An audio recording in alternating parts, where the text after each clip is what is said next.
Bonjour à tous, merci encore une fois de nous rejoindre sur CTRB pour notre émission hebdomadaire Focus Dautrey. Cette semaine, je vous présente le forum Lanaudois pour Aînés en Action qui a eu lieu à Saint-Ligory dans la Naudière.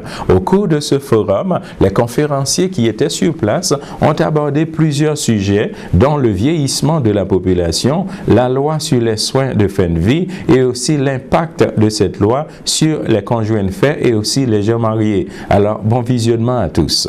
Mesdames, Messieurs les conseillers et conseillères municipaux, Mesdames, Messieurs les représentants désignés de votre municipalité, M. Denis Bourque, de l'Université du Québec en Outaouais, M. Pierre-Luc Belrose, attaché politique de Mme Lise Thériault, ministre responsable de la région. Mesdames, Messieurs, bonjour. J'ai une primeur aujourd'hui. Selon les données consultées un peu partout, les aînés vieillissent et prolifèrent. Dans la région Lanaudière, dans la province et dans le plus beau pays. J'ai quelques données à vous soumettre pour soutenir ce que je viens d'affirmer. Entre 2011 et 2036, la population du Québec continuera de croître de 17,3 %.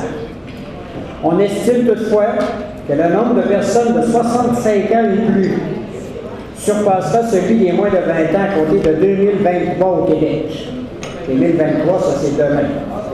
Dans une centaine de dodos, mais on est rendu là.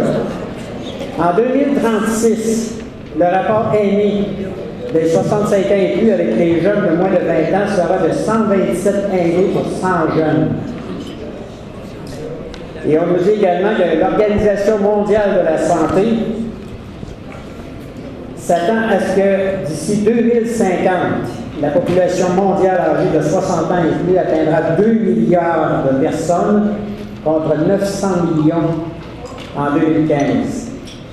On estime qu'au Québec, en 2016, il y aura 1 459 078 personnes aînées, soit 18,5 % de la population. Les économistes ont commencé à parler d'économie âgée, au lieu de parler d'économie jeune. Aussi, en 2012, selon l'Institut de la statistique du Québec, la région Lanaudière se classait au 6e rang des 18 régions administratives du Québec pour son nombre d'aînés de 65 ans et plus, avec un total de 71 515 personnes.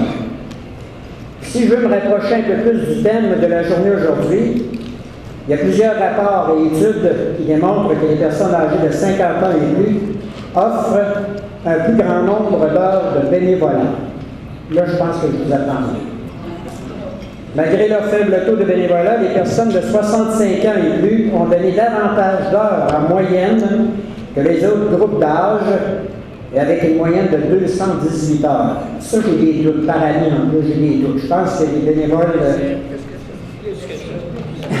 c'est ce que j'entends plus que ça, et c'est ce que je vis moi aussi, puisque je vois vivre autour de moi. Alors, 218, on reparlera à l'Institut pour mettre ces chiffres à jour. L'Institut dit également que les personnes de 55 ans et plus se sont impliquées bénévolement dans des organismes culturels, de loisirs et dans les services sociaux. Et 70% des aînés font du bénévolat pour contribuer à leur communauté ou pour mettre à profit leurs compétences et leur expérience. Toutes ces données, je voulais vous les fournir ce matin, vous les présenter, pour vous montrer l'importance de la tenue d'une journée comme aujourd'hui. Il me fait plaisir, mesdames et messieurs, de vous souhaiter la bienvenue à ce forum de Lanaudois pour Aînés en Action. Les membres du comité organisateur, majoritairement composés de jeunes de moins de 50 ans, ont généreusement contribué sur la foi de leur expérience et leur expertise à la préparation de cet événement, et je ne peux que leur en être reconnaissant. Je veux aussi saluer avec respect les conférencières et les conférenciers et qui ont accepté de porter la parole au cours de ce forum. Ces personnes, des professionnels dans leur champ d'action, ont généreusement accepté de partager leurs connaissances sur les différents thèmes à l'ordre du jour. Et je suis persuadé que vous saurez tirer profit des propos qui vous seront livrés dans les heures qui viennent. Il me presse également de vous dire à quel point le comité organisateur, et je me joins à lui, pour vous dire à quel point nous sommes heureux de vous voir en si grand nombre ici aujourd'hui. Juste un dernier petit point.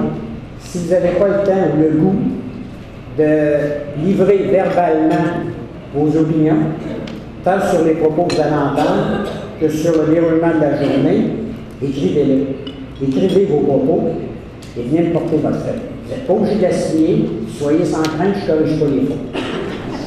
Alors, mesdames, messieurs, je vous souhaite une très belle journée et j'espère que vous allez tirer profit de tout ce que vous allez entendre entre vous et avec les conférenciers. Merci.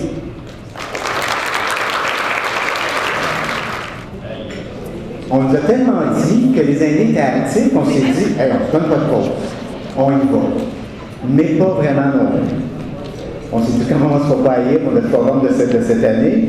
Si vous regardez le déroulement, la façon dont l'horaire a été construit, c'est qu'entre chaque atelier ou chaque conférence, il y a toujours un 15 minutes. Tout le temps de...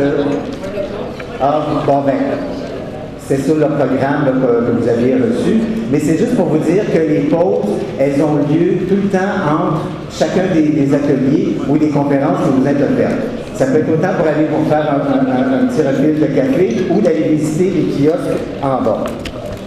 Pour la visite des kiosques, les kiosques sont en place toute la journée. Alors, vous avez vraiment tout le temps d'événements pour aller visiter les kiosques qui sont en bas. Il y a une quinzaine d'organismes d'installer à vous présenter leurs services. Malheureusement, la logistique du club de golf ne permettait pas d'avoir tout sur le même niveau. Alors, s'il y a des gens qui ont une mobilité réduite, les escaliers, c'est un peu un inconfort. Il faut malheureusement aller ressortir, prendre le petit terre-plein, la petite rampe et passer sur le côté. Mais il va y avoir des indications tout le long pour vous amener vers le sous-sol. Alors, bon, on s'excuse déjà de l'inconvénient. Il y avait déjà l'intention de la table de pouvoir faire l'événement au niveau du Nord et c'est à peu près la seule salle qui était disponible. Mais on s'est dit, avec la réputation de la table à dessert du club de golf, on devrait compenser les petits inconvénients de la journée. Alors, pour les ateliers, il y a 3 ateliers. Vous avez dû remarquer qu'on ne vous a pas demandé de choix d'atelier, c'est que la journée est conçue pour que vous puissiez assister aux 3. Alors, vous décidez de l'ordre dans lequel vous voulez y assister dans le courant de la journée, mais tout le monde, vous pouvez assister aux 3 ateliers, vous n'avez pas de choix de deuxième, de troisième, c'est juste l'ordre dans lequel vous voulez les faire. L'atelier sur les droits, le couple et la loi, ils sont ici dans la grande salle au fond. Il y a l'espace ici. Et les 2 autres ateliers, soit celui de la Société d'Alzheimer, gérer son vieillissement, et l'atelier de l'univers du bénévolat donné par le Centre communautaire bénévole Matawini, eux se donnent dans les 2 salles qui sont de l'autre côté du bar. Bar, 15 minutes seulement. Bar, à ma droite. Pas plus que 15 minutes. Alors, mais les ateliers se donnent tous sur le même étage. Pour le dîner, après le deuxième, parce qu'après chacun des ateliers, après l'atelier 1, vous vous dirigez directement vers votre deuxième atelier. Si vous voyez que la salle est pleine, on s'entend qu'on ne bouscule pas, on ne pousse pas, on ne court pas, on va à l'autre, vous allez faire les 3 de toute façon. Mais pour la consigne pour le dîner, après votre deuxième atelier, vous revenez ici dans la grande salle où nous sommes actuellement. Et puis, afin de rendre le service, parce que c'est un service de buffet, alors afin de rendre le service agréable et facilitant pour tout le monde, on va laisser les personnes avec une mobilité réduite, avec leur accompagnateur ou accompagnatrice, aller se servir en premier. Et je crois, oui, il y a des numéros sur les tables. Et par la suite, je vais piger 3 tables à la fois, comme des noces. Alors, 3 tables à la fois pour faciliter le service. Et on a dit de ne pas s'inquiéter qu'il va y avoir de la bouffe en masse. Alors, voilà, écoutez, je vais vous souhaiter une bonne journée, mais si jamais, dans le courant de la journée, vous avez des petits pépins au niveau logistique, j'ai 3 collègues qui sont vraiment responsables de cette logistique-là. Il y a Manon Comtois, est-ce qu'elle est dans la salle? Elle est peut-être à l'accueil. Il y a Jenny Duval qui était assise là. Elle est en beau rouge aujourd'hui. Et puis Anne Soucy. Malion, qu'elle me disait. Alors, c'est une lionne, alors comme tout lion, il faut amener de la nourriture avant d'être dressée. Elle aime les petits muffins ou à l'érable, je pense. Oui, mais quand je vais en avoir tout une tantôt. Alors voilà, vous vous adressez à ces trois personnes-là. Alors, on est prêts? Alors, comme conférence d'ouverture, nous avons l'honneur de recevoir Mme Véronique Yvon, avocate de formation. Elle est députée à l'Assemblée nationale du Québec depuis l'élection générale de 2008. Elle a été ministre déléguée aux services sociaux et à la protection de la jeunesse, donc ministre responsable du dossier Mourir dans la dignité et ministre responsable de la région de la Naudière. Aujourd'hui, elle nous entretient sur la nouvelle loi Mourir dans la dignité. Mesdames et messieurs, Mme Véronique Yvon, notre députée de Joliette.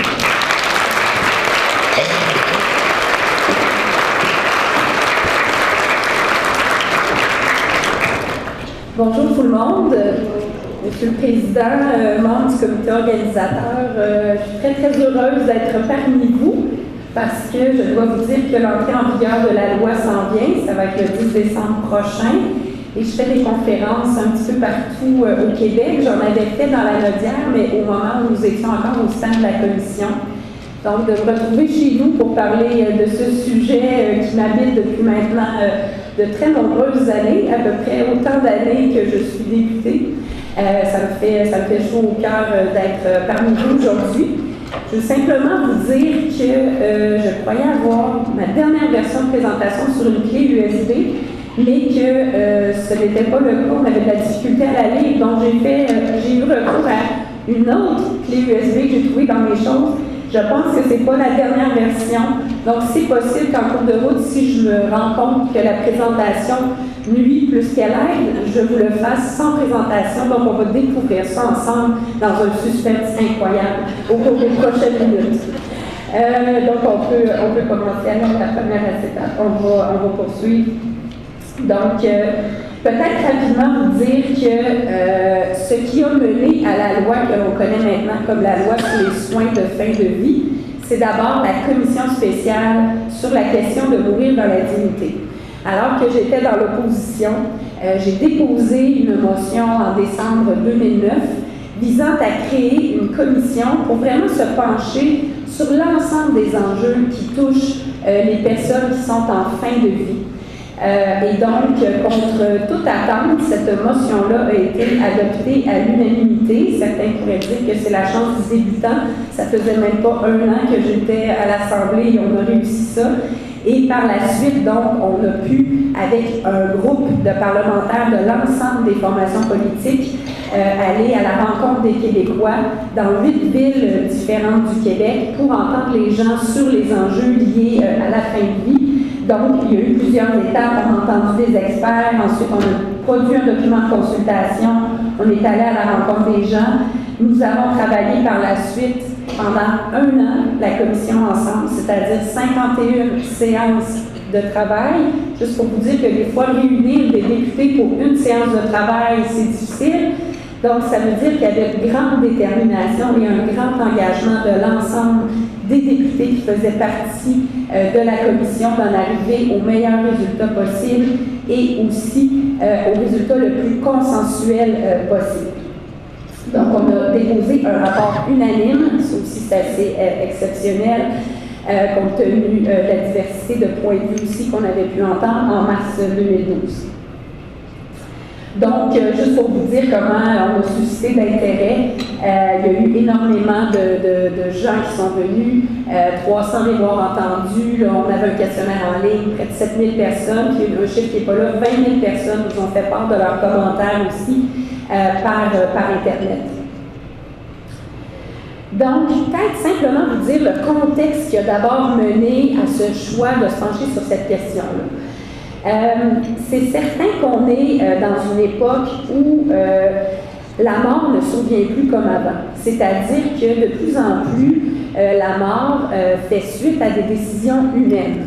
Peut-être qu'il y a 50 ans, 100 ans, on mourrait subitement beaucoup plus dans notre sommeil.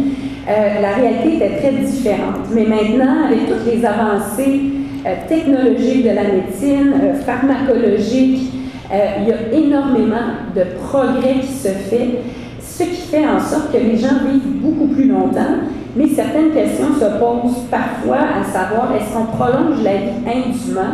Est-ce que ça se fait au détriment de la qualité de vie? Est-ce que la quantité de vie, en fait, prend plus de place, mais au détriment de la qualité de vie? Je dois vous dire que pendant nos auditions, il y a un médecin qui est venu et qui nous a dit, vous savez, maintenant, avec les avancées médicales, on est capable pratiquement de transformer quelqu'un qui a peut-être encore 20-30 ans, aurait été un mourant, en malade chronique. Donc ça, je dirais que ça ne va pas sans questionnement non plus à savoir comment on se comporte comme société par rapport à ces nouvelles réalités-là. Il y a aussi bien sûr le fait que dans l'état actuel des choses, certains vont dire qu'il y a des zones grises. Qu'il y a, par exemple, on parle souvent de l'augmentation des doses de morphine en fin de vie. Est-ce qu'on est là juste pour soulager la personne? Est-ce que parfois on accélère le décès? Les médecins vont vous dire que si c'est bien administré, ça ne devrait viser qu'à soulager la personne. Mais est-ce qu'il y a des zones grises? Est-ce que parfois, face à des situations difficiles, il y a des gestes qui s'opposent un peu dans la clandestinité? Donc, bien sûr, c'était des questions. Aussi, le fameux débat de la Cour suprême où Mme Sue Rodriguez, au début des années 90, avait demandé qu'on déclare contraire aux chartes l'interdiction du suicide assisté. Elle était aux prises avec une maladie neurodégénérative très, très importante. Et elle avait donc demandé à la Cour suprême de rendre illégale l'interdiction du suicide assisté, donc de le permettre sous certaines conditions. Et pour ceux d'entre vous qui s'en souviennent, ça avait été une décision excessivement serrée de 5 juges contre 4 à l'époque. Et c'est cette décision-là qui a été renversée en février dernier avec une autre cause d'une autre femme, Mme Carter, cette fois-ci, aux prises aussi avec la SLA, donc la maladie de Lou Gehrig. Et cette fois-ci, 20 ans plus tard, compte tenu de l'évolution de la société, la Cour suprême est venue dire dans un jugement unanime qu'effectivement l'interdiction du suicide assisté en toutes circonstances était contraire à la charte, donc contraire à la protection de la sécurité de la personne, la protection des personnes vulnérables aussi. C'est un enjeu sur lequel je vais revenir. Ce qui a fait aussi qu'à l'automne 2009, on a décidé de se pencher sur cette question-là, c'est qu'il y a eu un important rapport du Collège des médecins qui est venu nous dire que les médecins eux-mêmes sentaient que face à certaines personnes en fin de vie, ils étaient un peu dans un cul-de-sac, que parfois certaines personnes avaient des maladies graves, elles étaient en fin de vie et elles avaient des souffrances excessivement difficiles à contrôler, que c'était très difficile pour ces personnes-là, mais que c'était aussi très questionnant pour les médecins qui faisaient face à ces situations-là. Et ils sont donc arrivés avec un rapport très étoffé qui demandait à l'Assemblée nationale, pas au Parlement fédéral, mais vraiment à l'Assemblée nationale, en fonction de notre compétence en matière de santé, parce que vous savez que le fédéral est responsable du criminel, du droit criminel, mais nous, on est responsable de la compétence en santé, de dire pourquoi vous ne regarderiez pas cette question-là sous l'angle d'un continuum de soins appropriés en fin de vie. De dire qu'il peut peut-être y avoir des circonstances où on n'a pas toute la gamme de réponses possibles pour soulager les gens en fin de vie, pour répondre à leurs désirs. Donc, ils nous ont interpellés comme Parlement. En même temps, il y a eu des sondages des 2 fédérations de médecins et de la population où on voyait toujours un taux d'appui autour de 75% dans l'opinion publique, d'une certaine forme, d'une certaine ouverture à une certaine forme d'aide médicale à mourir. Bien sûr, je vous l'ai dit, donc il y a cet enjeu de code criminel d'un côté, mais de compétences en santé de l'autre. Et peut-être simplement vous dire, depuis quelques années, depuis le début des années 2000, il y a eu un certain nombre de juridictions des États américains, quelques pays européens, où il y a eu une forme d'ouverture à une aide médicale à mourir. Ça reste un recours très exceptionnel. Selon les chiffres, à peu près 0,8 à 2% des décès. Là, selon les derniers chiffres, ça peut aller jusqu'à 3% dans certains endroits qui donc se font avec une aide active. Donc, sur quoi on s'est penché et sur quoi on se penche dans la loi sur les soins de fin de vie, c'est 3 éléments principaux. D'abord, beaucoup de gens pensent qu'on ne parle que d'aide médicale à mourir dans la loi. En fait, c'est vraiment pas le cas. Ce ne sont que quelques articles de la loi. Si jamais il y en a qui s'intéressent, c'est une loi qui se lit très facilement. Vous pouvez la retrouver, loi sur les soins de fin de vie, sur le site de l'Assemblée nationale. En 1 heure, vous allez l'avoir lue. Elle a été faite dans un esprit d'être très compréhensible, très vulgarisée. Et vous allez voir que ce ne sont que quelques articles qui touchent l'aide médicale à mourir. Parce qu'on s'est penché sur l'ensemble des enjeux, dont la question des soins palliatifs. À savoir, est-ce qu'on veut garder une mixité de lieux pour les offrir, c'est-à-dire l'hôpital, les maisons de soins palliatifs, le domicile, est-ce qu'ils sont adéquats, est-ce que la formation est adéquate, est-ce qu'on ne devrait pas améliorer cette formation-là? Donc, on se posait beaucoup de questions par rapport aux soins palliatifs. La sédation palliative, ça c'est quelque chose d'un petit peu plus précis. C'est le fait que dans des circonstances exceptionnelles, à l'heure actuelle, c'est déjà quelque chose qui se fait, on plonge quelqu'un qui est en fin de vie dans une sédation continue jusqu'à ce que le décès s'ensuive. Donc, c'est une pratique qui n'est pas banale, qui est un peu comme si on plongeait quelqu'un dans un coma. On le fait parfois avec des grands brûlés ou des gens qui souffrent de maladies, qui sont aux soins intensifs parce que leur souffrance est trop grande. C'est quelque chose qui se fait en soins palliatifs dans certaines circonstances. Mais il y a des questionnements par rapport à ça parce que, bien sûr, quand une telle pratique se fait, on doit arrêter l'hydratation d'une personne. Souvent, elle est tellement avancée dans sa maladie qu'elle n'est plus capable de s'alimenter. Mais on doit quand même arrêter l'hydratation et ça fait en sorte que ça peut poser certains questionnements. Donc, on s'est demandé, est-ce qu'on ne devrait pas, cette pratique-là aussi, l'encadrer davantage? Parce que, notamment, les gens qui parfois vont être mis dans cet état-là. On peut penser que ça va durer quelques heures, quelques jours, mais il y a des cas exceptionnels où des personnes peuvent rester de manière inconsciente jusqu'à ce que la mort arrive pendant 2 voire 3 semaines, selon ce que les experts nous ont dit. On a aussi abordé, bien sûr, le sujet des directives médicales anticipées. Ça, c'est un sujet très important. Je sais qu'il y a des notaires dans la salle. Donc, à l'heure actuelle, vous pouvez aller chez votre notaire, puis faire un mandat en prévision d'inaptitude, désigner la personne qui va prendre les décisions à votre place si un jour vous devenez inapte, que ce soit des décisions en lien avec vos finances, vos avoirs ou en lien avec votre personne. Et vous pouvez aussi, bien sûr, indiquer ce qu'on appelle parfois un testament biologique, des directives sur comment vous voudriez que cette personne-là prenne les décisions à votre place, notamment en matière de soins. Exemple, je ne voudrais pas être réanimée. Exemple, si je suis excessivement malade, je ne voudrais pas être traitée par des soins exceptionnels, comme par exemple d'avoir des antibiotiques pour une pneumonie, si bon, j'ai la maladie d'Alzheimer, toutes sortes de consignes que vous pouvez laisser.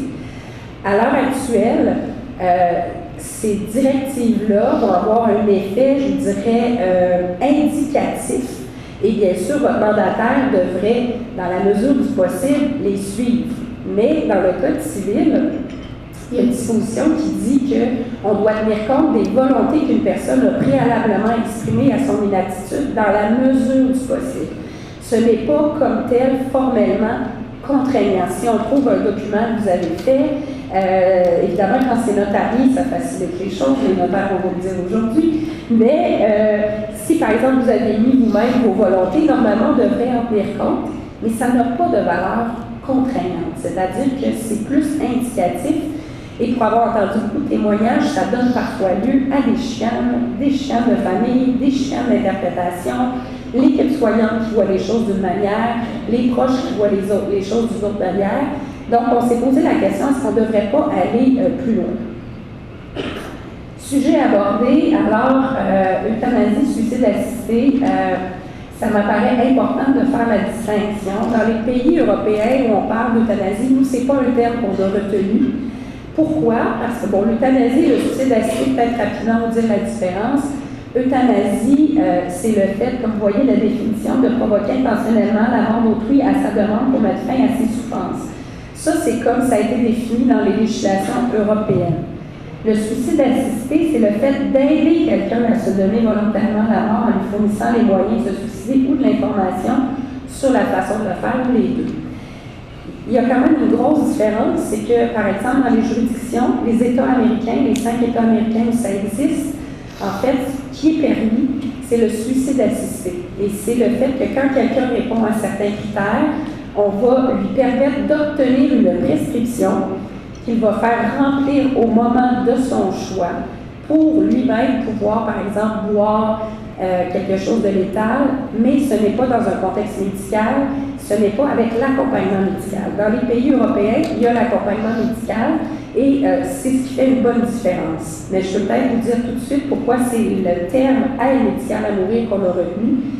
C'est parce que le terme euthanasie en lui-même, et vous allez le comprendre aisément, ne fait pas référence au fait qu'en toutes circonstances, ça doit être la demande de la personne elle-même qui prime.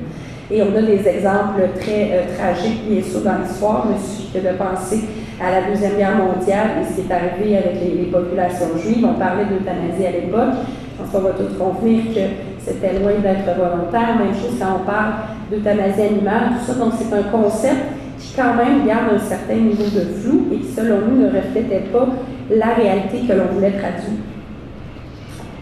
Donc, je vous ai parlé, rapidement, on peut continuer sur les enjeux. Peut-être rapidement vous dire qu'il y avait différentes questions qui se posaient plus spécifiquement sur la question de l'aide médicale à mourir. Par exemple, où mettons la ligne entre l'autodétermination de la personne et le caractère sacré de la vie? Dans les années 90, quand on a fait la réforme du Code civil, on a décidé que c'était vraiment l'autonomie de la personne qui était la valeur forte en ce qui a trait aux décisions des personnes en fin de vie ou dans leur vie en général. Ce qui fait en sorte, comme vous le savez sans doute, que vous pouvez refuser tout traitement. On voit par exemple avec des témoins de Jéhovah qui vont refuser des transfusions sanguines, même si la mort s'ensuit. Même chose, bien sûr, vous avez le choix de laisser tomber la chimiothérapie, d'arrêter une dialyse, même si c'est le décès qui va s'ensuivre. C'est un choix qui a été fait de s'éloigner du paternalisme médical pour dire c'est la volonté de la personne, c'est l'inviolabilité de la personne qui est vraiment au cœur des décisions qui la concernent. Alors, en lien avec l'aide médicale à mourir, la question se pose de savoir, OK, est-ce qu'on est rendu qu'il y a aussi, cette valeur-là est tellement forte que ça fait en sorte qu'il pourrait y avoir une aide active. Donc, c'est une des questions qu'on se posait. La question du consentement libre et éclairé, comment s'assurer de l'obtenir. L'encadrement et l'évaluation de la pratique actuelle et future, vous en avez parlé un petit peu tout à l'heure, comment on évolue dans le contexte médical en faisant en sorte que les médecins se sentent partie prenante de cette nouvelle réalité par rapport à aujourd'hui. Est-ce que c'est si différent? L'éthique, bien sûr, la déontologie et l'autonomie professionnelle des médecins, est-ce qu'on peut leur imposer une telle réalité? Si ouverture, quelle sorte d'ouverture? Est-ce que ce serait seulement pour des personnes aptes?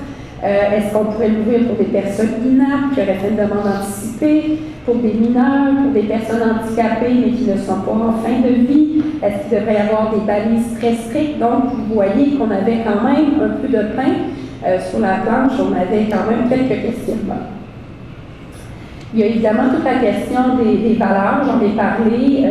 Le premier, qu'est-ce qu'un acte de compassion? Pour certains, la compassion, c'est de dire à la personne malade, je vais te tenir la main jusqu'au bout, ne t'inquiète pas, je vais être là. Même si tu fais une demande de mourir, j'estime qu'on ne peut pas y faire droit.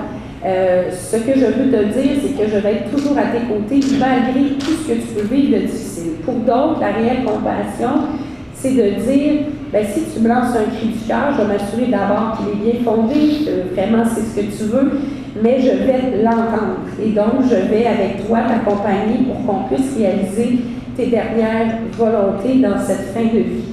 Les effets sociaux, est-ce qu'il pourrait y avoir de la banalisation, la prévention du suicide, est-ce que ça pourrait envoyer des messages mixtes, le déni versus l'appropriation de la mort. Pour certains, de vouloir avoir une possibilité d'une aide active à mourir, c'est de dire on est assez mature comme société qu'on est capable de s'approprier notre mort et de prendre des décisions par rapport à ça et d'en parler ouvertement. Pour d'autres, c'est l'inverse. Ils disent parce qu'on est dans une société où on veut tout contrôler, on n'est pas capable de lâcher prise, la mort vient avec la souffrance, vient avec des choses difficiles, il faut être capable d'accepter ça et de ne pas être dans le déni. Donc, vous voyez qu'on avait quand même des questionnements assez importants.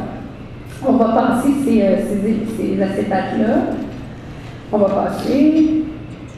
Des fois, je fais des présentations de 2 heures, donc c'est pas parce que c'est juste que je peux l'étirer ou j'ai le temps quand même limité, donc on va aller plus rapidement. Donc, peut-être vous parler des recommandations du rapport qui, en fait, sont ce qui se retrouve dans le projet de loi. Parce que quand j'ai déposé le rapport, j'étais vice-présidente de la commission. Il y a eu toute une saga autour de, je vois M. Belrose qui est là, il y a eu toute une saga, je dirais, d'événements politiques en lien avec ce dossier-là, parce que quand j'ai déposé le rapport, j'étais toujours dans l'opposition, vice-présidente de la commission. Quelques mois plus tard, il y a eu une élection en septembre, donc j'ai été élue de Parti québécois et de nouveau gouvernement. Je suis le ministre responsable du dossier, comme je dis souvent, essayant généralement d'être cohérente avec moi-même. J'étais toujours d'accord avec les recommandations du rapport de quelques mois avant. Donc, c'est sur cette base-là que j'ai travaillé le projet de loi. Mais comme vous le savez peut-être, à quelques heures d'être adopté, il y a eu un déclenchement d'élection, on était rendu à l'étape ultime. Et c'est pas ce que j'avais anticipé, mais vous savez, en politique, des fois, vous montez des échelles et des fois, vous prenez des serpents, dans le jeu des serpents et des échelles. Nous avons attrapé un très grand serpent, ce qui fait en sorte que pour le bonheur de d'autres qui ont monté une échelle, c'est un nouveau gouvernement qui est arrivé. Mais j'ai eu une petite crainte quand même qu'après tout ce travail, parce que ça faisait à peu près 3 ans à ce moment-là, qu'on n'allait pas de l'avant, mais finalement, fait absolument exceptionnel. Le projet de loi a été redéposé par le nouveau gouvernement avec les 2 noms, donc le nom du nouveau ministre de la Santé, M. Barrette, et mon nom comme ancienne titulaire, et au même stade où il était rendu, ce qui fait qu'il a pu être adopté en juin 2014, et ayant prévu qu'1 an et demi après, il rentrera en vigueur, c'est ce qui explique qu'il va être en vigueur donc en décembre. Donc, tout ça pour vous dire que quand on a déposé le rapport, il y avait 24 recommandations unanimes. Et quand je vous dis que c'était loin de porter uniquement sur l'aide médicale à mourir, il y en avait 12 sur la modification des soins de fin de vie. Il y en avait 4 sur les directives médicales anticipées, l'information patient, puis 12 sur l'aide médicale à mourir. Donc, pour ce qui est des soins de fin de vie, grosso modo, on en est venu à la conclusion que c'était très important de faire un travail encore plus poussé pour rendre les soins palliatifs le plus accessible possible, de la meilleure qualité possible, d'améliorer la formation des professionnels, la connaissance de ce que sont les soins palliatifs, qui sont ces soins que vous recevez en fin de vie, qui sont globaux, qui traitent autant les douleurs physiques que les douleurs, je dirais, existentielles, la souffrance existentielle, spirituelle, qui traitent votre personne mais aussi vos proches dans une approche très globale. Et on est vraiment venu à la conclusion qu'il fallait démystifier davantage et qu'il fallait surtout améliorer la formation et qu'il fallait aussi garder une multiplicité de lieux de dispensation de ces soins. On va continuer. La planification des soins de fin de vie, ça c'est les directives médicales anticipées. Donc, comme je vous ai dit tout à l'heure, on s'est questionné à savoir est-ce qu'on ne devrait pas aller plus loin parce que je dois vous dire que pendant nos auditions, on s'est quand même rendu compte qu'il y avait encore des relents d'un certain paternalisme médical. Je ne dirais pas de la majorité des corps médicaux, mais quand même, pour certains médecins, de dire que le patient est maître de tout, ça n'avait pas de bon sens. Il y avait encore un petit peu de le médecin sait mieux que le patient, ce qui est bien pour lui. Ce qui fait en sorte qu'on a jugé qu'il était important de franchir une étape de plus et de dire que dans certains, si on répond à un certain formalisme, on va donner une valeur contraignante aux volontés qui vont avoir pu être exprimées.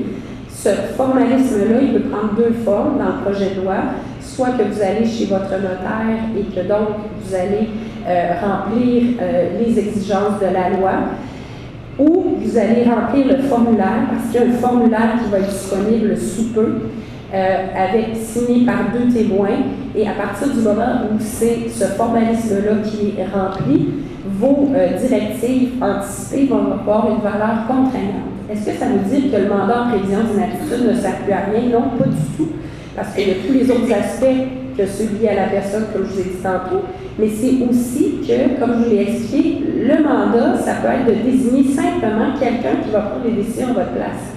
Moi, par exemple, j'ai une de mes amies qui dit « Moi, j'ai le sentiment que je ne suis pas capable de tout prévoir et d'imaginer toutes les situations, donc j'aimerais mieux donner le mandat à quelqu'un qui me connaît très bien, avec quelques lignes directrices pour qu'il vienne décider à ma place si je deviens vivante. » Mais pour d'autres personnes dont l'autonomie est vraiment fondamentale, elles souhaitent pouvoir aller le plus loin possible dans l'expression de leur volonté et qu'elles tiennent lieu vraiment de leur volonté au moment où elles seraient inaptes. Ce qui veut dire que plutôt que de passer par un tiers, c'est comme si c'était la personne elle-même qui nous parlait. Donc, c'est quelque chose avec quoi on est allé de l'avant et il y a beaucoup d'éléments plus techniques dans le projet de loi, s'assurer que ces directives-là sont versées au dossier, que l'existence est connue.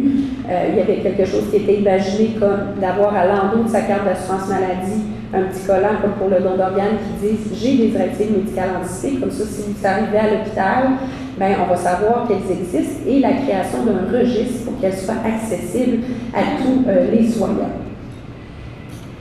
Donc, l'aide médicale à mourir, après beaucoup de travail, vous pouvez vous imaginer que 51 séances de travail, ça a quand même travaillé fort, discuté fort. Et on en est venu à la conclusion que compte tenu de l'évolution médicale, je vous parlais tout à l'heure des avancées médicales, du fait que, par exemple, des gens, il y a des situations qui peuvent sembler similaires, des gens peuvent arrêter un traitement, peuvent demander d'être débranchés d'un respirateur, même s'ils sont encore conscients.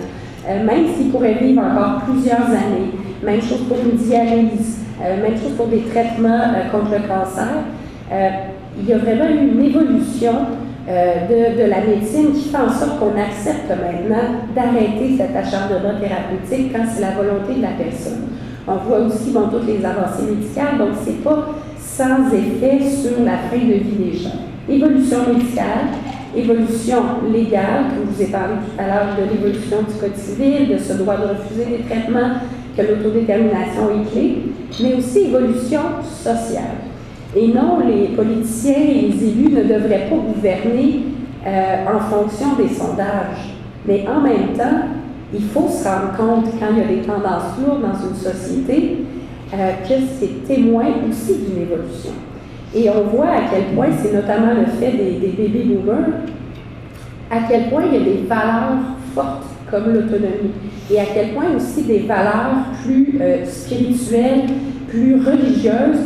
On ne cède pas dans beaucoup de circonstances à des valeurs plus laïques, plus civiles. Et on est plus dans un état des lieux où les personnes vivent personnellement leurs valeurs religieuses, leurs valeurs spirituelles, sans que ce soit déterminant pour la gouverne de l'État.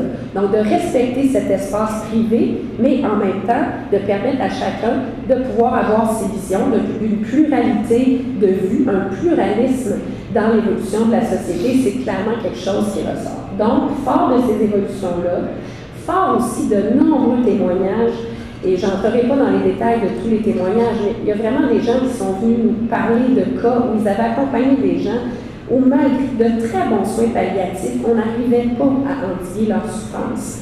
On appelle ça des souffrances réfractaires dans le jargon, où des personnes demeuraient souffrantes, ou demeuraient, parce que la souffrance psychique est aussi très, très souffrante, pouvaient être dans des états de très, très grande anxiété existentielle qu'on n'arrivait pas à contrôler, sauf en donnant des calmants très forts qui pouvaient en venir, par exemple, à créer des hallucinations. Donc, de ce fait-là, on a vraiment décidé que c'était important d'avoir une option exceptionnelle pour les cas de souffrance exceptionnelle qu'on a appelé l'aide médicale à mourir.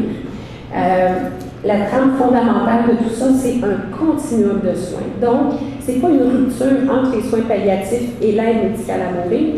C'est vraiment de dire qu'il y a des cas où, malgré les bons soins, la souffrance demeure et au nom de l'autonomie et du respect de la personne, c'est une possibilité qui devrait pouvoir exister. Là, on fait signe que je dois conclure.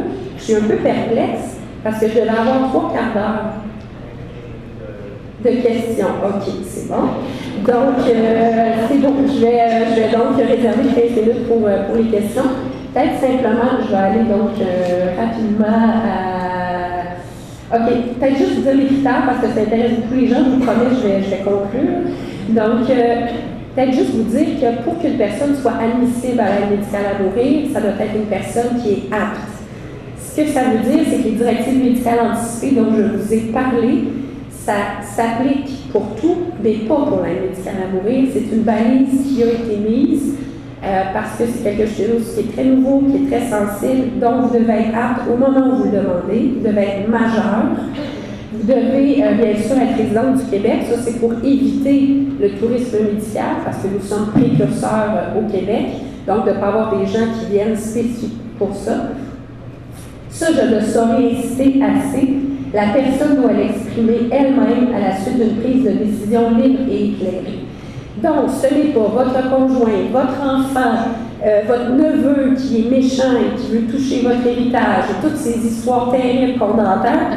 Ce n'est pas ça. C'est la personne elle-même, pour elle-même, expressément, qui doit le demander. Elle doit être atteinte d'une maladie grave et incurable, ce qui veut dire que ce n'est pas une personne handicapée qui pourrait avoir encore des années à vivre devant elle. Et je fais quand même une petite parenthèse, puisque rien n'est simple dans notre beau système. Dans la décision de la Cour suprême, qui est venue donc beaucoup après notre loi, ils ont complètement calqué notre loi, notre raisonnement. Ils ont même pris l'expression aide médicale à mourir à une différence près. Eux, ils admettent que la personne ne soit pas en fin de vie pour le demander. Ce qui veut dire que ça ouvre la porte aux personnes handicapées. Mais plus que ça relève plus, puisqu'on n'est pas dans l'idée de la maladie et du continuum de soins.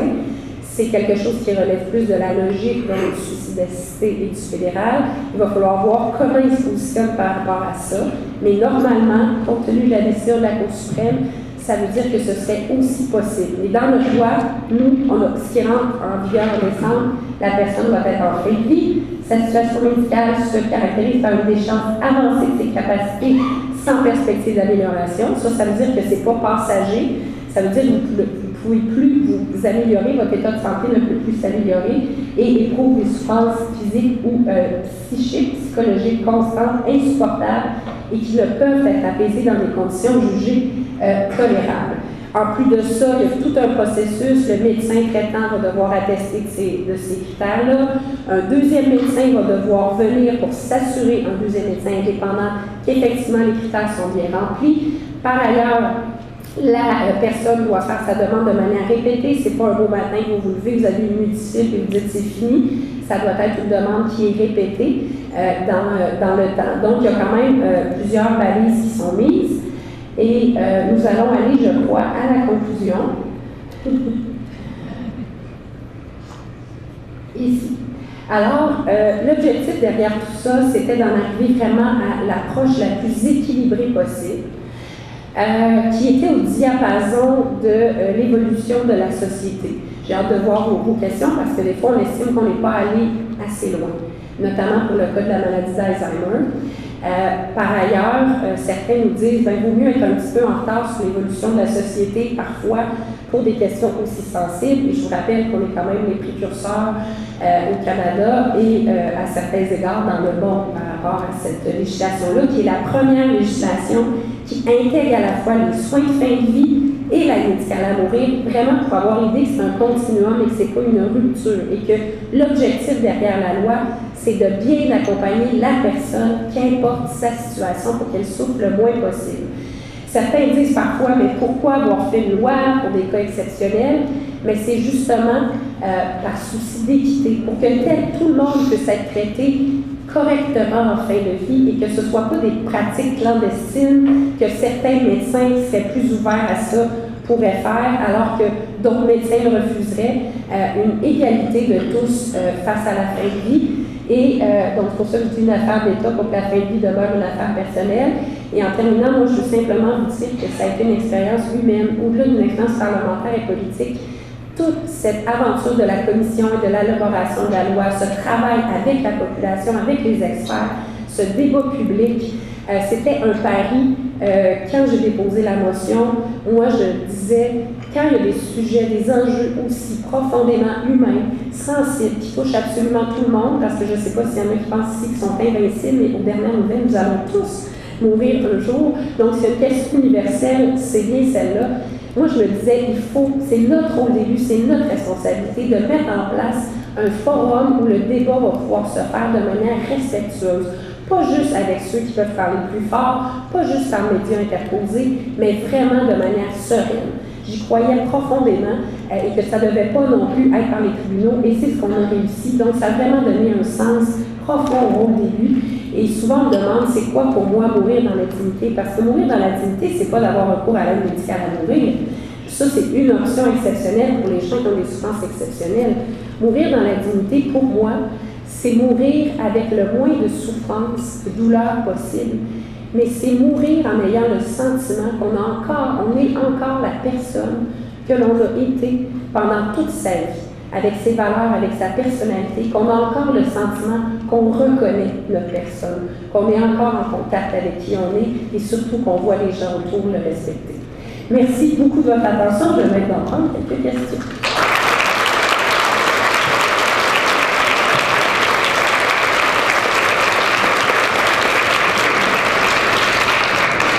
Alors, j'ai un micro ici et il y en a un aussi devant la caméra. Je vais essayer de faire celui. Bernard, merci madame pour ce beau projet si noble et humain. Je pense que la plus grande difficulté va se poser devant les médecins qui ont été formés pendant des années pour apporter des soins, qui ne voient pas nécessairement des soins de fin de vie de cette manière. J'ai assisté à quelques rencontres à l'hôpital et la grande objection, ce sont les médecins, psychiatres et les personnels de soins de maison, de soins palliatifs. Alors, comment on va faire pour retourner, quand on a été formé pendant des années pour apporter des soins, de voir ça comme un échec? Parce qu'à quelque part, ce beau projet si noble, quand le médecin, il n'y a rien de plus grand qu'un humain qui se penche sur un autre humain pour les à mourir. C'est comme donner la vie, en fin de compte. Mais en quelque part aussi, comment on va faire pour qu'ils voient ça d'une manière plus noble? Parce qu'en quelque part, peu pas, quand on va poser ce geste ultime, en quelque part, c'est un constat d'échec. On n'a pas été capable d'apporter assez de soins psychologiques parce qu'on n'est pas rendu là.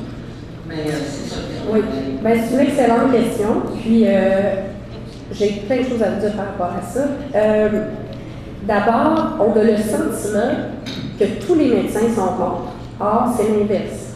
Je veux juste vous dire, il y a eu un sondage, d'ailleurs, les deux fédérations de médecins, omnipraticiens spécialistes, et l'Association médicale du Québec et le Collège des médecins sont tous favorables. Ils ont même été des alliés importants pour le projet.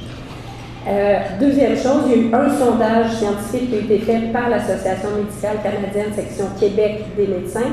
66% des médecins sont favorables à l'ouverture. De ce 66%-là, 40% seraient prêts à administrer une forme d'aide médicale à mourir. Donc, c'est sûr que ceux qu'on entend dans les médias, c'est ceux qui sont vraiment contre et qui voulaient vraiment faire en sorte que ça ne fonctionne pas. Mais la majorité est à l'aise. À savoir, est-ce que du jour au lendemain, tout le monde va être prêt et à l'aise à faire ça? Probablement pas, mais ça évolue à un rythme incroyable. Vendredi, j'étais à Chicoutimi pour une autre présentation. Il y avait un médecin de soins palliatifs qui était venu faire une présentation contre en 2010, lors du début. Et là, maintenant, il fait des conférences avec moi pour dire que c'est une bonne chose parce que la loi l'a énormément rassuré, parce que c'est une loi excessivement balisée. Et ce qu'il disait aux médecins, c'est qu'il y a 3 règles qu'on devrait suivre. 1, écouter le patient. 2, écouter le patient. 3, écouter le patient. Donc, c'est quelqu'un qui était contre, mais en ayant travaillé sur la loi, lui, sur des comités au ministère. Donc, il a évolué, il a vu comment la loi était balisée, il a aussi vu dans sa pratique des gens qui souffraient, qui demandaient d'être aidés, et il dit à ses collègues, on va évoluer. Et moi, je suis confiante que là, ça peut avoir l'air gros, mais vous savez, toute science a des limites. Pourquoi la souffrance, on serait capable de contrôler soudainement toutes les souffrances, alors qu'en cardiologie, qu'est-ce que vous voulez? Il y a des patients qu'on n'arrive pas à sauver, en oncologie aussi. Donc, ça serait un peu se mettre la tête dans le sable de penser que soudainement, en soins palliatifs, on peut absolument soigner parfaitement tout le monde. Donc, ça, c'est quelque chose, je pense que l'évolution va être là. Il y a une obligation dans la loi, je veux juste vous dire, si un médecin n'est pas à l'aise, le médecin a le droit à son objection de conscience, on respecte la liberté du médecin. S'il reçoit une demande et que lui n'est pas à l'aise, il réfère à son établissement et la direction de l'établissement a l'obligation de trouver quelqu'un qui va fournir le soin parce que les personnes en fin de vie sont vulnérables et on ne veut pas qu'elles doivent commencer à chercher de l'aide en fin de vie. Madame Yvon, d'abord, je veux vous féliciter pour toute la démarche que vous avez faite. Vraiment, là, ça mérite d'être félicité et d'être souligné, puis surtout d'avoir réussi à avoir tous les différents groupes politiques. Vraiment, là, c'est bravo.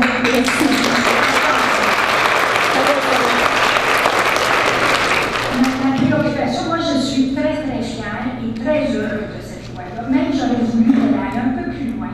La Cour suprême me rassure, parce que si moi, à un moment donné, donc, je deviens handicapée et que je veux faire appel à l'aide médicale à mourir, je voudrais pouvoir l'avoir. Ma question, c'est les soins palliatifs. On sait que toutes les maisons de soins palliatifs, dans les dernières nouvelles, se sont tous soustraits à apporter cette aide médicale à mourir. Alors, est-ce qu'il y a des choses qui sont prévues au niveau gouvernemental pour faire respecter cette loi-là? Et la conférence des évêques aussi, qui veulent se battre contre cette loi-là.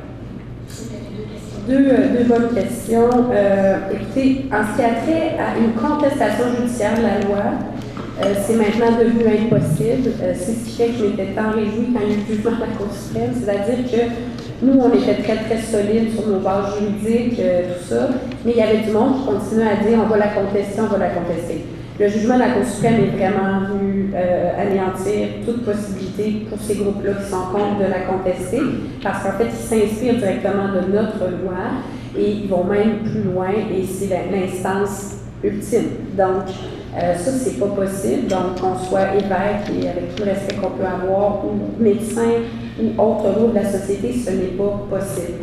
Par ailleurs, quand vous dites les maisons de soins palliatifs, c'est vrai. Il y a eu une position en bloc qui a fait grand bruit quand il est sorti public il y a quelques semaines. En fait, les maisons de soins palliatifs ne peuvent pas être contraintes comme telles, contrairement à tous les établissements publics, ça c'est important de le dire, tous les hôpitaux. Les CLSC qui donnent des... là, on a le plus nouveau jargon, mais permettez-moi qu'on se comprenne encore. Donc, le CLSC qui donne les soins de domicile, les CHSLD, tous ces endroits-là vont non seulement devoir offrir la médicale à mourir, mais surtout, ils vont devoir être dotés de politiques de soins palliatifs, ce qui n'était pas le cas partout. Donc, ils vont tous, ça ne veut pas dire avoir des unités spécialisées de soins palliatifs partout, mais ça veut dire sur les étages qu'il y ait une formation du personnel, qu'il y ait des médecins en soins palliatifs et qu'on puisse accompagner les gens, qu'importe le lieu où ces personnes terminent leur vie. Ça, c'est important parce que des fois, les gens pensent que les seuls bons soins palliatifs, c'est dans les maisons de soins palliatifs. Or, il y a de très bons soins palliatifs qui se donnent à domicile, dans les hôpitaux, au CHRDL, à Julie, après, nous, on n'a pas dans le nord de la Naudière de maison. Il aimerait ça en avoir une, on n'en a pas encore. Tout ça pour dire qu'il faut être conscient que ça se donne un peu partout. Cette position-là, elle est possible parce que ce sont des organismes communautaires au sens de la loi. Elles reçoivent en partie un financement public, mais vous le savez sans doute, ce sont des maisons qui sont soutenues par les communautés, des levées de fonds annuelles, tout ça. Donc, c'est pour ça que cette liberté-là a été donnée aux maisons de soins palliatifs d'offrir ou non la médicale à mourir. Mais moi, je dois vous dire que déjà, j'entends certains, parce que les conseils d'administration des maisons qui ont pris les décisions, et j'ai assisté à quelques endroits à des échanges assez corsés entre des représentants de maisons et des gens qui étaient même membres des maisons de soins palliatifs qui les soutenaient en disant « Moi, je n'ai jamais été consultée par rapport à cette prise de position-là, pourtant je finance et tout ça. » Je pense qu'il va y avoir une évolution quand ils vont être face à des cas, évidemment, de gens qui, malgré qu'ils aient pensé qu'ils ne demanderaient jamais, vont peut-être le demander. Mais moi, je pense qu'il vaut mieux se fier à ce qu'il y ait une évolution naturelle de dire à tout le monde qu'il devait être forcé, puis que donc ça bloque aussi. Donc, on va voir comment ça va au cours des prochains. J'ai 2 interventions d'annoncer et je vais devoir arrêter là. Bonjour Madame Yvon, merci beaucoup pour votre présentation. J'ai eu une préoccupation. Tout à l'heure, vous parliez que la demande devait être répétée par la personne. Elle devait être confirmée par un premier médecin, ensuite par un deuxième médecin. Au fond, ça m'amène à vous dire que ce qui me préoccupe, c'est peut-être que des médecins pourraient faire étirer cette demande-là, sachant qu'on est dans quelque chose où on est en fin de vie. et que par principe de l'autodétermination des personnes, il faut qu'il y ait une forme d'échéancier ou de rapidité à traiter ce type de dossier-là. Oui, tout à fait. En fait, quand je dis ça, c'est écrit spécifiquement dans la loi compte tenu de l'évolution de la maladie. Donc, une demande répétée, ça peut être une demande une journée et le répéter 24 heures plus tard. Il n'y a pas de délai de dire, il va falloir que vous me répétiez ça dans une semaine, ou dans 2 semaines, ou dans un mois. On se comprend. En fin de vie, 1 heure dans votre vie peut paraître comme une semaine, tellement l'agonie est difficile.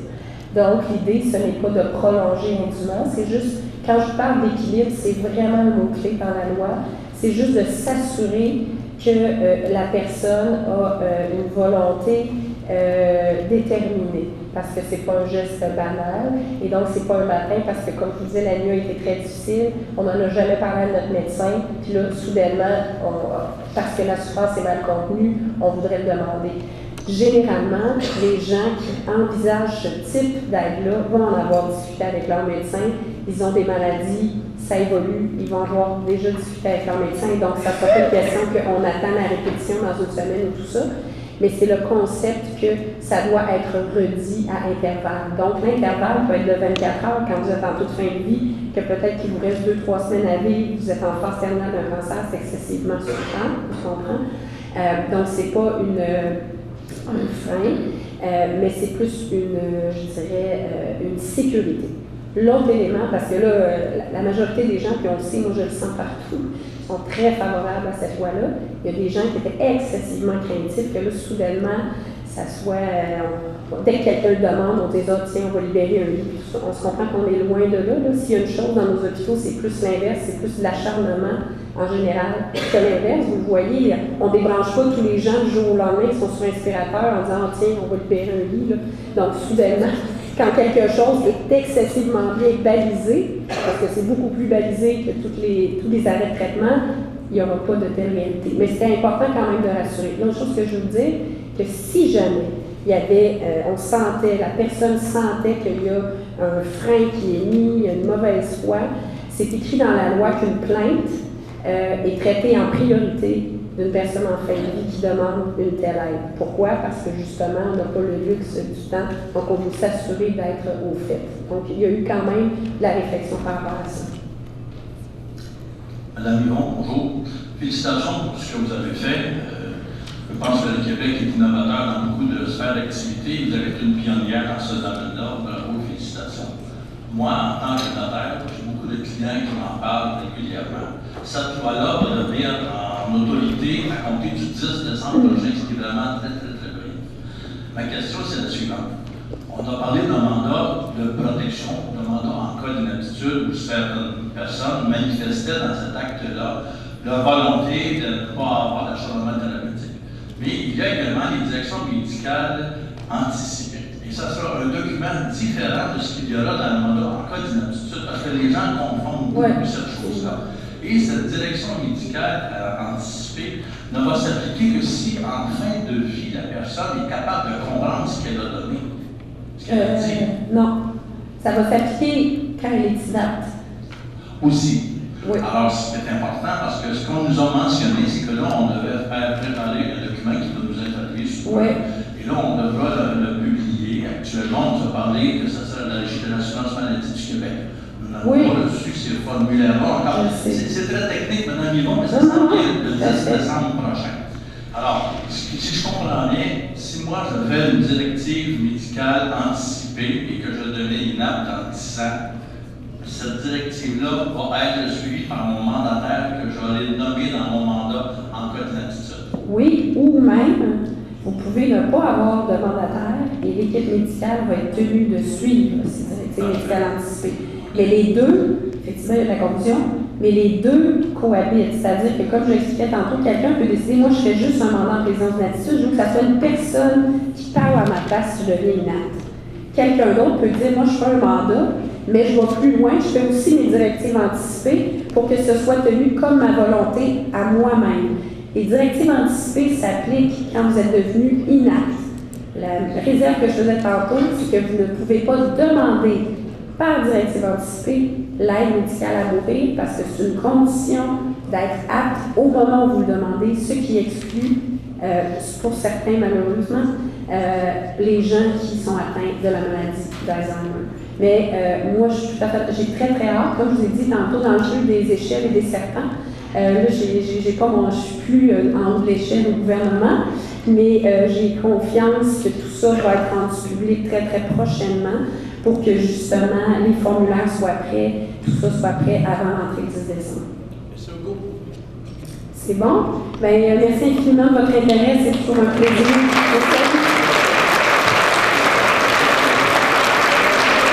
Alors, je vais remercier votre conférence avec M. Corneau, s'il vous plaît. Ici Jean-Louis pour CTRB, je suis en compagnie de Mme Véronique Yvon, justement, qui est l'instigatrice de la loi de mourir dans la dignité. 4 décembre 2009, 10 décembre 2015, cette loi-là va entrer en fonction. Qu'est-ce que cela représente pour vous, Mme Yvon? C'est sûr que c'est l'aboutissement d'un très long processus, mais je pense que c'était important de prendre le temps de bien faire les choses quand on parle d'un sujet aussi sensible qui touche absolument tout le monde et qui marque une évolution sociale importante. Donc, c'est l'équilibre entre bien prendre son temps et voir les choses aboutir, et nous allons voir les choses aboutir en décembre prochain. Tout à l'heure, vous avez parlé du cas de Sue Rodriguez. Je sais que dans la loi, ça a été un cas de jurisprudence au niveau du suicide assisté. Alors, qu'est-ce que vous aimeriez dire au public, justement, qui ne connaît pas très bien le cas de Sue Rodriguez? Bien, en fait, c'est que le cas de Sue Rodriguez avait fait l'objet d'une décision très, très divisée, 5 juges contre 4 au début des années 90. Cette décision-là a été renversée en février dernier, ce qui fait en sorte que maintenant le suicide assisté ne sera plus interdit. Nous, au Québec, notre approche est différente parce que c'est plus une approche sur un continuum de soins, d'aide médicale à mourir. Mais ces deux approches-là, je dirais, peuvent cohabiter et faire en sorte que les gens en fin de vie vont pouvoir demander une forme d'aide médicale à mourir quand ils répondent à certains critères comme une maladie grave et incurable sans perspective d'amélioration et des souffrances constantes. Okay. Écoutez, je sais que l'ANODIA, l'ANODIA est classée 6e rang des 65 ans et plus. Est-ce que c'est ça qui vous a insisté, vous a motivé justement pour aborder une telle loi? Bien, c'est différents éléments qui m'ont poussé à vouloir aborder ce sujet. Bien sûr, le vieillissement de la population en est une. Je vous dirais le changement dans la manière dont on meurt maintenant. De plus en plus, avec les avancées médicales, pharmacologiques, la mort suit un processus de décision et non pas un geste subi dans son sommeil et tout ça. Ça, c'est important. C'est aussi important de voir que c'est un sujet qui revenait à l'avant-scène fréquemment, où les gens montraient une grande adhésion à cette idée de pouvoir avoir ce recours exceptionnel. Et moi, j'étais convaincue qu'il fallait que ce débat-là se fasse de manière respectueuse, avec des institutions, avec un cadre formel qui soit mis en place, plutôt que par médias interposés ou avec les gens qui ont une voix plus forte puissent se faire entendre. Est-ce que dans la loi de mourir dans la dignité, l'acte de la compassion ou bien acte de compassion, est-ce que ça prévoit aussi pour protéger les parents qui en ont des enfants qui sont handicapés ou lourdement handicapés, justement? C'est impossible pour les mineurs, pour les personnes de moins de 18 ans, de demander une aide médicale à mourir. Donc, les parents ne peuvent pas le demander pour leurs enfants, les enfants eux-mêmes ne peuvent pas le demander. C'est un choix qui a été fait, compte tenu que c'est un changement important, d'y aller pour les personnes majeures. Je vous remercie, Mme Yvon. Merci de votre intérêt. Merci à vous. Merci.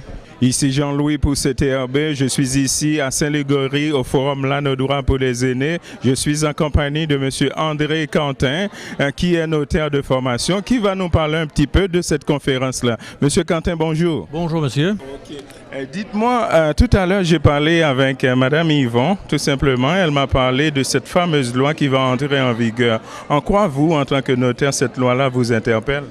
En tant que notaire, cette loi-là nous interpelle parce qu'elle est extrêmement importante. Il y a beaucoup de nos clients qui nous posent des questions à savoir qu'est-ce qui se passe si moi j'ai fait une décision que j'ai donnée à mon mandataire et que j'aimerais avoir des directives médicales assistées. Alors, dans un cas comme celui-là, cette loi-là qui entre en vigueur le 10 décembre prochain va permettre aux notaires de recueillir ces intentions-là auprès de nos clients parce que le fait d'avoir fait un mandat en cas d'inaptitude ou ce qu'on appelle un mandat de protection d'information, peut arriver qu'il n'y ait pas dans ce mandat-là des directives précises qui aient été mentionnées. Alors qu'avec cette nouvelle loi-là, on va pouvoir compléter un formulaire qui va permettre aux notaires de faire publier le formulaire auprès des différentes instances concernées, notamment c'est la Régie de l'assurance maladie du Québec, et ainsi les gens vont être officiellement informés de la volonté de la personne d'avoir des directives d'assistance médicale.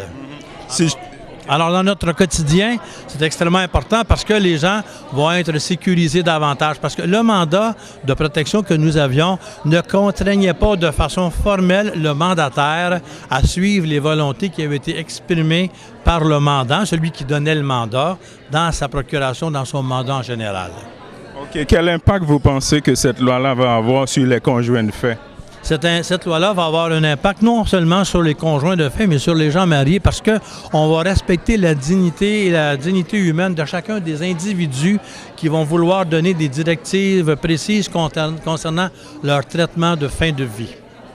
OK. Tout à l'heure, vous avez parlé du cas de Lola et Eric. Je sais que ce cas-là, disons, c'était un cas de jurisprudence dans la loi. Alors, qu'est-ce que vous en pensez de ça? Est-ce que vous pourriez dire un petit mot aux téléspectateurs qui nous écoutent présentement là-dessus? Absolument, parce qu'il y a une croyance populaire qui pense que les gens, dès qu'ils sont en union de fait, ont des obligations légales l'une envers l'autre, alors que ce n'est pas le cas. Et la situation et le cas de Lola contre Eric nous a extrêmement montré comment il n'y avait pas d'obligation entre les conjoints de fait.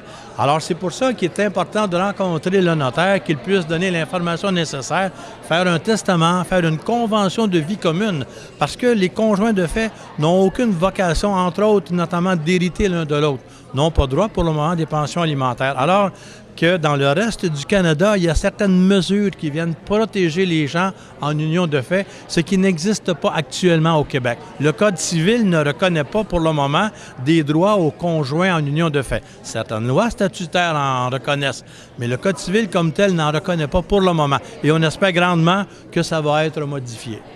Dis-moi finalement, M. Quentin, quelle appréhension que vous avez vraiment vis-à-vis de cette loi-là? Je pense que ce qui est important, et moi je me demande comment les médecins vont réagir. C'est le volet sur lequel actuellement il y a une certaine incertitude qui existe. On ne sait pas comment la confrérie médicale va réagir, mais je sais cependant, pour en avoir discuté avec des médecins, qu'il y a quand même des médecins qui sont tout à fait en accord avec cette loi-là. Il y a cependant une certaine résistance qui existe, mais je pense qu'au fur et à mesure que cette loi-là va prendre de l'âge, qu'elle va être vécue, qu'elle va être mieux comprise également, bien, je pense que la communauté médicale va aller de l'avant avec la loi. Et c'est ce que nous souhaitons. Vous vous rappelez du cas de Robert Latimer, hein? Oui. OK. Est-ce que dans cette loi-là, pour un gars comme ça, je me rappelle de Robert Latimer, il a été emprisonné parce qu'il avait aidé sa fille, à se suicider, à mourir.